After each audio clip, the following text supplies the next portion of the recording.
While the world is watching Iran through the lens of oil, missiles, and military escalation, another danger is quietly building beneath the sea. It is a danger most people will never see, but if it escalates, the effects may not remain limited to the Gulf. They could ripple across India's internet links, cloud systems, business networks, and the wider digital economy. The real question is not whether the internet suddenly shuts down. The real question is this: if pressure builds on the undersea cables near Iran, how far will the disruption travel? And is the world prepared for the consequences? Because in today's world, power is not just about land, air, or sea, it is also about data. And some of the most important data routes on Earth pass through one of the world's most sensitive geopolitical regions.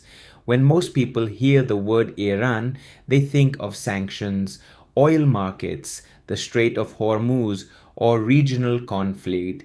But this story adds another layer, one that is far less visible and potentially far more disruptive in the long run.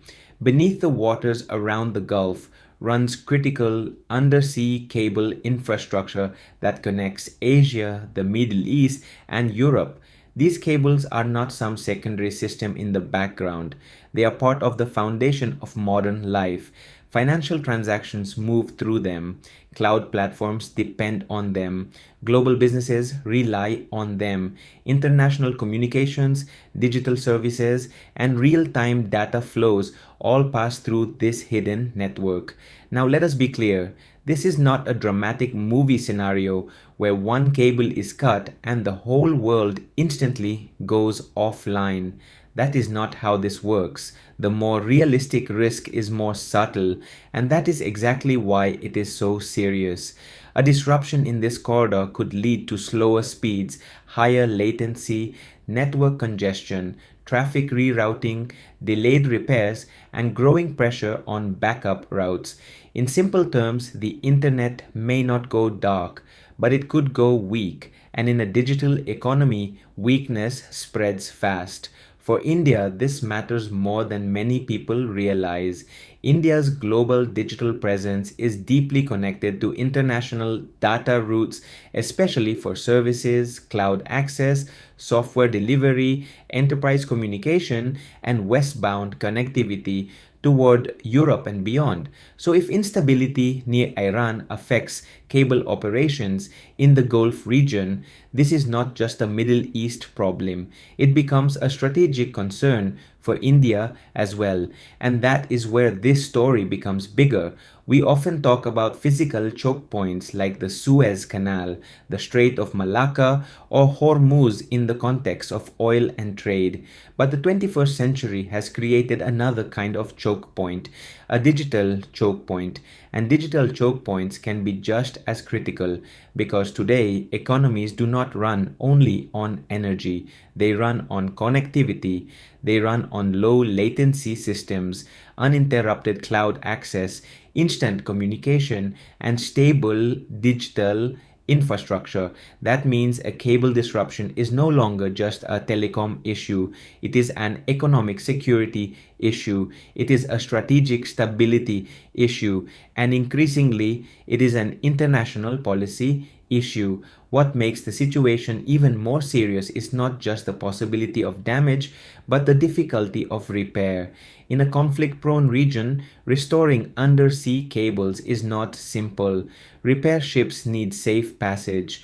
Operators need clear access. Security conditions need to stabilize, and every delay increases the impact. That is why experts worry so much about concentration risk.